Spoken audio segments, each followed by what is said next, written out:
What if rest and play were the new spiritual practices?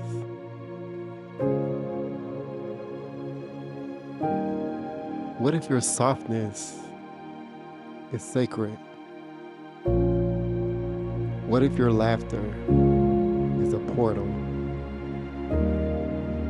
And what if your inner child is the first ancestor calling you home?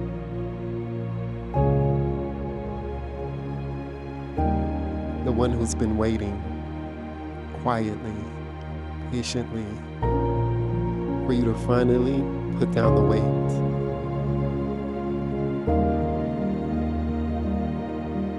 What if doing nothing is actually doing everything your soul needs right now?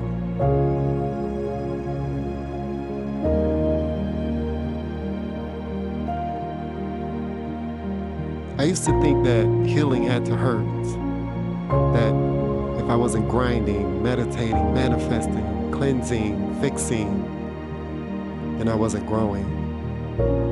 Always climbing, always doing the work.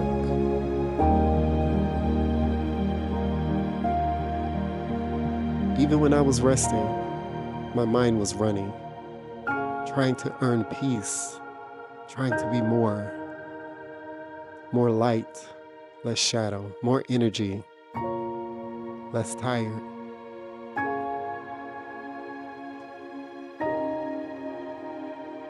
But joy isn't a reward. It's not the finish line. It's my right. And I'm already worthy of experiencing it now. I had a dream recently that a female shaman came to me.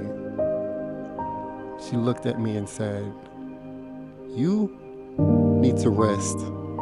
Not later, not when life gets easier, now." And it hit me. I was worshiping at the altar of effort, trying to earn a life that I didn't think I could live now.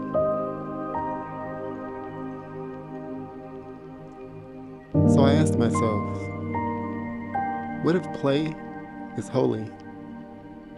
What if naps are divine connections? And what if the sound of your laugh is a spell you forgot you could cast? Maybe your next breakthrough doesn't come from effort, but from ease, from joy, from softness, from remembering you're already what you seek. Let this be the new ritual. Rest like it's a ceremony. Play like it's a prayer. And laugh like it's a spell that will grant your biggest wish. Be human on purpose. That makes it spiritual. This is the new rhythm. This is the real healing. This is home.